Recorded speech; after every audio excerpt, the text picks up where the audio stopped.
안녕하세요. 신혼 11개월 차의 30살 새댁입니다. 신랑하고 저는 동갑내기 커플이에요. 2년 긴 연애를 하는 동안도 싸움 한 번 없이 잘 지냈고 결혼하고 나니 연애할 때보다 훨씬 사이가 좋게 잘 지내요. 신랑은 저와 평생을 함께할 배우자, 가족, 그리고 저를 절대 배신하지 않을 친구 같은 사람이 돼주었어요. 제가 사연을 쓰면서도 다른 분들 사연을 많이 접해봤는데 다른 분들은 고부 갈등 때문에 정말 말 못할 스트레스를 받고 계신데 비해 저희 시부모님 또한 정말 존경받아 마땅할 정도로 그 인품이나 마음 씀씀이가 이루 말할 데 없고 저한테도 너무 잘해주시는 분들이세요. 모든 게 다 척척척 잘 돌아가는 것 같던 제 결혼 생활에도 문제가 하나 있었는데 그게 바로 신우였습니다. 신우는 아직 결혼을 하지 않았고 신랑보다 5살이 많아요. 요즘 시집 가는데 나이가 뭐가 중요하냐들 하지만 신랑의 표현을 빌리자면 우리 누나는 이제 시집 다 간 거나 마찬가지라고 표현할 정도입니다. 나이도 나이지만 그 나이 먹어서 모아놓은 돈도 없고 직장도 없어서 시부모님 밑에서 등골을 빼먹으면서 살고 있다고 하더라고요. 연애하는 동안에는 남편에게 위로 누나가 있다는 것쯤은 알았지만 사실 한 번도 남편의 누나를 만나게 될 일이 없었어요. 신우는 얼마 전까지 지방에서 혼자 살았었거든요. 신우가 취직 준비할 때 연애하는 사이도 아니고 좋아하던 남자가 있었는데 그 남자가 취직이 되면서 지방으로 내려가게 되었는데 그 남자 따라간다고 신우도 그 길로 같이 지방으로 내려갔다고 했어요. 그쪽에서 자취하면서 취직을 했다고 들었는데 신우가 학교도 좋은 곳을 나온 게 아니라서 신우가 따라간 남자처럼 좋은 기회를 얻어 취직을 하게 된 게 아니고 그냥 동네에서 영세한 중소기업 같은 데 들어가서 일을 했다고 합니다. 그러니까 신우가 거기서 버는 돈 가지고는 생활도 어렵다고 징징대는 바람에 지방에 내려가 취직까지 했으면서 시부모님이 신우가 사는 자취방 월세를 대신 내주고 계셨답니다. 그런데 혼자 사는데 허파에 바람이 들어가지고는 거기서도 아주 최고급 오피스텔에 들어가가지고 월세 부담이 엄청나셨다네요. 시부모님께서 그 돈을 감당을 못하시겠으니 그쪽에다가 아예 전세를 알아봐 주셨다고 하고요. 아무튼 그래도 덕분에 서울에 있었으면 취직도 안 하고 시부모님 등골이나 빨면서 살았을 신우가 취직도 하고 시부모님도 좋은 게 좋은 거라고 신우가 그쪽에서 기반 잡고 자리 잡고 살기를 바라셨답니다. 그런데 신우가 회사고 뭐고 다 포기하고 저희가 결혼식을 올리기 얼마 전에 전부 정리해버리고 서울로 다시 올라와 버린 거예요. 그래도 거기서 6년 가까이 살았으면 기반이 어느 정도 잡힌 거 아니냐. 신우가 돌아온 이유가 대체 뭐냐고 신랑에게 물어봤는데 사실 신랑도 신우 쪽 이야기만 들어서 자세히는 모르겠다 하더라고요. 신랑이 신우에게 들은 이야기는 신우가 그 남자한테 엄청나게 어장관리를 당해서 마음고생이 심했다. 모아놓은 돈도 다 뜯겼다는 식으로 들었다는데 사실 그 신우가 좋다고 따라다니던 남자가 신랑 학교 선배 타고 해서 어떻게 아는 사람이었다고 해요. 누나를 가지고 놀았다는 생각에 신랑도 눈이 뒤집혀서 어떻게 연락처를 알아내서 통화를 해봤다는데 그 남자 말은 신우랑은 무슨 일이 있던 것도 아니고 아무 사이도 아니었다는 말을 해왔다네요. 심지어 그 남자분은 그쪽으로 발령을 받아 내려간 뒤에 얼마 안 있어서 사귀던 사람과 결혼을 해서 현재는 애가 둘이라고요. 그러니 신랑도 신우 말을 하나도 믿을 수가 없던 거죠. 신랑이 자기 누나라서 조금 더 세게 말한 것일 수도 있지만 그 남자가 누나를 만났을 리가 없다고 둘 중에 한 명이 거짓말을 한다 치면 그건 우리 누나다 라고 확신을 하더라고요. 제가 혹시 모르지 않냐고까지 하니 그 남자가 미쳤다고 애도 둘이나 딸렸는데 우리 누나 어디를 봐서 그 위험을 감수하며까지 누나를 만났겠냐고 하더라고요. 누나가 어린 것도 아니고 예쁜 것도 아니고 돈이 많은 것도 아니고 직업이 좋은 것도 아닌데 어딜 봐서 그 사람이 가정을 걸고 도박을 하겠냐고요. 그러면 안 되는데 그 말에 저도 빵 터져버려서 아주 웃음 참느라 죽는 줄 알았어요. 아무튼 그래서 신우가 지방생활을 포기하고 서울로 다시 올라오기는 했는데 그때가 저희 결혼식을 앞둔 지도 얼마 되지 않은 시기였기 때문에 결혼식 당일날까지 제가 직접 신우를 만나는 일은 없었어요. 신부 대기실에서 신우를 처음 봤어요. 신랑이 표현한 것보다는 조금 더 흐릿한 인상의 평범한 첫 인상이었습니다. 그냥 그때도 평범하게 인사하고 결혼 축하한다고 한마디 해줬기에 그때는 신우가 신랑이 말한 것처럼 이상한 사람은 아닌 것 같다는 생각을 했어요. 왜 그 남매들이 항상 서로 그렇게 물어뜯을 것 같이 행동하면서 서로는 엄청 챙겨주잖아요. 제 남동생도 저한테 비슷하게 그러니 그냥 남매가 사이가 좋은가 보다 싶었고 신랑이 말한 것도 다 신우 걱정을 많이 하면서 말은 그렇게 하는 건 줄로만 알았어요. 시부모님 두 분도 엄청 좋으신 분들이니 당연히 신우도 좋은 사람일 거라고 생각을 했거든요. 제가 결혼하던 당시에 해외여행에서 돌아왔을 시 방역수칙이 조금 완화된 상태라서 신혼여행을 다녀오는 데는 큰 무리가 없었어요. 유럽 쪽은 이미 전부 다 개방돼 있던 상황이었고요. 그런데 괜히 가서 병 얻어서 돌아올까봐 걱정이 돼서 저희는 신혼여행은 생략하고 모든 게 다 안정이 되었을 때 진짜 좋은 곳으로 편하게 다녀오자는 계획을 세워서 그렇게 결혼식 끝나자마자 곧바로 저희의 신혼생활이 시작되었습니다. 결혼식 당일날에는 너무 긴장을 해서 그런가 그 시간이 어떻게 지나갔는지 잘 기억도 안 나요. 그냥 무작정 웃음만 나고 행복했던 게 기억이 나네요. 딸을 보내는 친정아버지는 조금 섭섭하셨던 것 같은데 저는 마냥 좋기만 했어요. 아무튼 식비 같은 거 다 정산을 하고 나서 방명록이랑 축의금은 저희가 챙겨서 신혼집으로 돌아왔습니다. 하객이 신랑과 저희 쪽 하객 합쳐서 250명 정도가 왔었어요. 민감한 시기였음에도 불구하고 자리를 빛내주신 분들께 너무 감사했죠. 신랑 측 하객이 140명 정도로 더 많았는데 축의금은 양가 다 비슷하게 들어왔어요.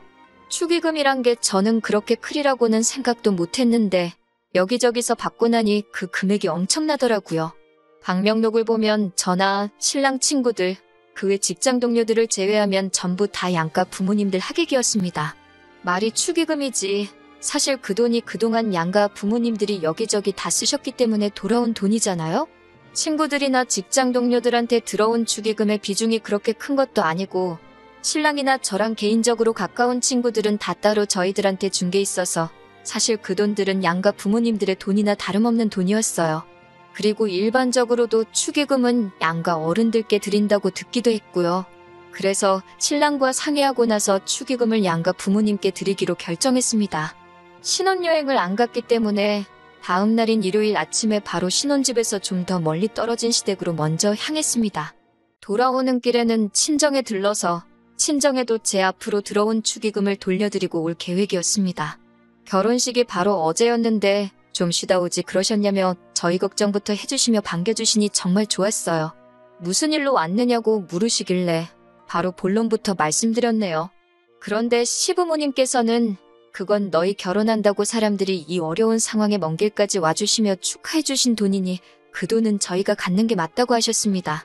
저도 남편도 그렇지 않다고 여태껏 시부모님께서 하셨던 거 돌려받는 거나 마찬가지인 돈이라고 아무리 생각해봐도 다른 사람들처럼 이 돈은 시부모님께서 가져가시는 게 맞겠다 말씀드리니 한사코 그 돈을 거절을 하셨어요.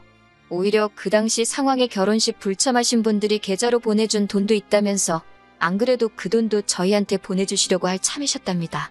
서로 그 돈을 가지고 마음이 불편하겠다며 주거니 받거니 하다가 결국엔 저희가 시부모님 뜻을 꺾지 못하고 가져오게 되었네요. 친정 부모님도 말할 것도 없이 같은 입장이셨습니다. 거기에 시댁 쪽에서도 받지 않으셨는데 어떻게 당신들도 그 돈을 받으시겠냐며 더더욱이 그 돈을 받지 않으시겠다는 입장이셨습니다. 당초 계획과는 다르게 오히려 시부모님과 친정부모님 개인 통장으로 들어온 돈까지 해서 돈이 더 늘어나서 돌아오게 되었어요. 집에 도착해서 남편과 상의를 하고 나니 그러면 그 돈으로 우리가 양가 부모님들께 뭐라도 해드리기로 결정했습니다. 생각해보니 신랑이나 저나 신혼집 리모델링까지 해서 삐까번쩍하게 꾸며놓은 걸 보니 신랑은 시부모님 집이 오래돼서 고쳐드리고 싶고 저도 저희 부모님 가전이며 가구들이 저희 어머니가 시집 오실 때 해놓은 걸 그대로 쓰고 계시니 그걸 바꿔드리면 좋겠다고 생각했어요. 거기에 겨울 되면 바람이 들어차니 차씨도 교체해드리는 게 좋겠다 싶었습니다. 모처럼 그 큰 돈을 의미 있게 쓸 수 있게 방향이 잡히고 있으니 기분이 좋더라고요. 신혼여행을 안 간지라 회사 휴가도 남아있어서 신랑하고는 아예 회사에 휴가를 맞춰서 냈습니다.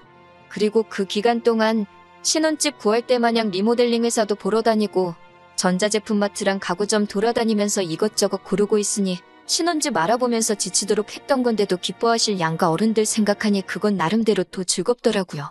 그러던 어느 날인데 신우한테서 전화를 한 통 받게 되었습니다. 신우라고는 결혼식 날 한 번 본 게 전부인데 남편이 아니라 저한테 전화가 오니 조금 의아했습니다. 남편은 그때 이른 아침이라 아직 자고 있었는데 남편 전화로도 먼저 걸려왔던 게 아니라 정말 저한테 바로 들어온 전화였어요. 결혼식 날 정신이 없었으니 결혼 축하한다고 다시 한번 말해주려고 전화를 걸은 건가 싶어서 한치의 의심도 없이 전화를 받았어요. 신우가 그런 걸 요구할 줄은 정말 상상도 못했으니까요.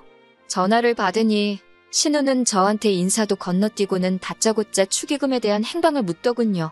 설마 그 돈을 벌써 다 써버린 건 아니겠지 하고 묻는 겁니다. 신우도 자식이고 하니 당연히 부모님께 드려야 할 돈을 저희가 갖게 해주셨다고 한들 아마 저희가 그 돈을 정말 저희들 사리사욕 채우는데 홀랑 써버릴까봐 노파심에 연락을 한 줄로만 알았습니다. 기본적으로 저와 남편이 준비하고 있는 건 시부모님께서 미리 알게 되시면 당연히 거절할 게 뻔하니 시부모님과 같이 살고 있는 신우에게 자초지종을 말해줄 수는 없어서 약간 애매모호하게 대답을 했어요.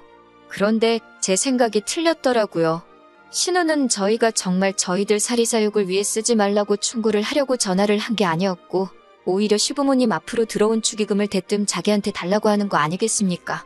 저는 솔직히 제가 잘못 들었거나 제가 잘못 이해한 게 아닌가 제 귀를 의심까지 하게 되었어요. 그 돈을 저희가 왜 드리냐고 물어보니 어차피 너네 그 돈은 부모님께 돌려드리려고 했던 돈 아니었냐고 하면서 시부모님이 거절을 하셨지만 만약에 그 돈을 받으셨다면 전부 자기한테 썼을 돈이었다 하는 겁니다. 그러니 암만 시부모님이 먼저 거절을 하셨더라도 저희도 그 돈이 필요 없다고 들고 왔던 거나 마찬가지니 그 돈이 자기 돈이나 마찬가지다. 그러니까 내 돈을 내놔라 하고 말하는 것이었어요. 이유는 말씀드리지 못하지만 그 돈은 저희가 사용하기로 한 게 있어서 드리지 못하겠다 말했습니다. 그때부터 신우는 완전히 얼굴에 철판을 깔고는 내 돈을 왜 니들이 마음대로 쓰냐는 겁니다. 그게 어떻게 신우 돈이 되냐고 물었더니 너도 소유권을 포기하려 했던 돈이고 우리 부모님도 그랬던 거 아니냐고 하면서 그런데 그중에는 신우 본인과 신랑을 어려서부터 알고 지내던 신우의 친구들이 낸 축의금도 포함이 되어 있으니 내 돈이기도 하다며 말도 안 되는 궤변을 늘어놓고 있는 거였어요. 전화로 계속 신우와 신랑이를 벌이고 있으니 남편이 잠결에 통화 내용을 들은 건지 잠에서 깨서 나오더군요. 전후 사정을 모르니 무슨 일이냐고 물어보는데 신우가 얼마나 크게 떠들던지 그 돈이 자기 돈이라고 우기고 있는 내용을 신랑이 다 듣고는 무슨 일인지 한 번에 딱 이해하더라고요. 제가 신우랑 이야기하는데 전화기를 딱 뺏어서는 그 돈을 누나가 왜 탐을 내냐고 누나 이러고 있는 거 부모님도 아시냐고 딱 한마디 하더군요. 신우는 전화기 너머로 그새 남편한테 가서 그걸 고자질을 했냐고 하면서 악을 쓰고 있었고요.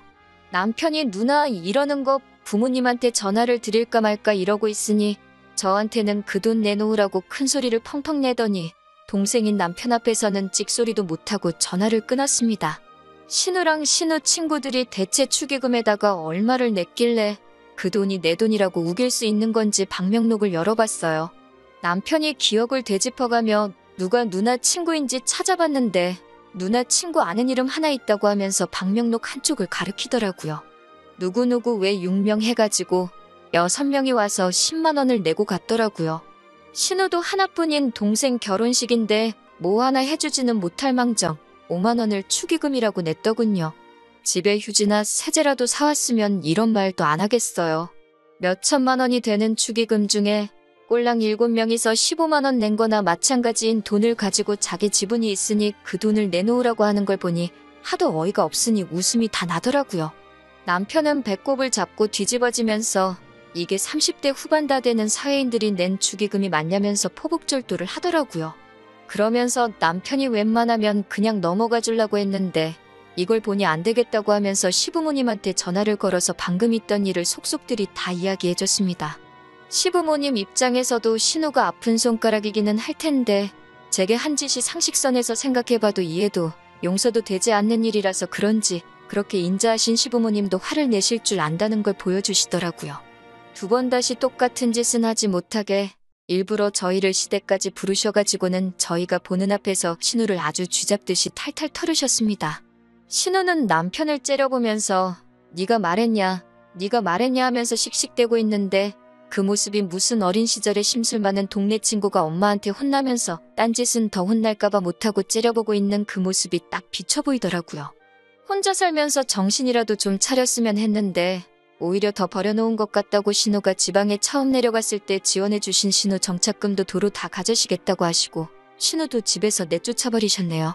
오냐 다 받아주니까 세상 어려운 줄 모른다고 혼자서 밥값 할 수 있는 정도가 되면 그때 다시 돌아오라고 하고요. 쫓겨나는 신우한테 남편이 15만 원 건네주면서 이거 축의금으로 들어온 누나네 돈이라고 이거 돌려줄 테니 이거 먹고 떨어지라고 하는데 솔직히 그러면 안 되는데 옆에서 보고 있는 제 속이 다 후련하더라고요. 신우는 결국 지방에 다니던 회사에 사정사정을 해서 다시 입사를 하게 되었고 다시 혼자서 지방에 내려가 살게 되었어요. 하지만 달라진 게 있다면 시부모님이 신우에 대한 지원을 전부 끊어버렸다는 거예요. 시부모님도 이번엔 독하게 마음 먹으신 것 같은 게 자꾸 오냐오냐 해줬더니 당신들께서 신우를 저렇게 만들어 놓은 것 같다며 이번에야말로 신우가 스스로 구실을 할 수 있게 도와줘야겠다고 굳게 다짐하셨나 봐요. 신우도 처음에는 죽는 소리 하다가 사람이 그 정도로는 죽지 않는다는 걸 깨닫고는 지금은 정신 차리고 적응도 하면서 일을 하고 있나 봅니다. 얼마 전에 시부모님 집 리모델링이 끝이 났어요. 바닥이며 벽지, 부엌에 화장실까지 전부 다 싹 바꿔드렸습니다. 시부모님도 엄청 좋아하셨고요. 그래도 부모님 사랑을 느낄 수 있는 게 신우가 힘에 부치면 돌아올 수 있게 신우방은 그대로 남겨두시고 인테리어에 맞게 가구도 새 걸로 다 장만해 놓으셨더라고요. 저도 신우가 저희에게 그런 억지 부리는 사람이 아니라 이번에는 정말 존중받고 한 식구로서 같이 세상을 헤쳐나갈 수 있는 좋은 가족이 되어서 돌아오면 참 좋겠네요.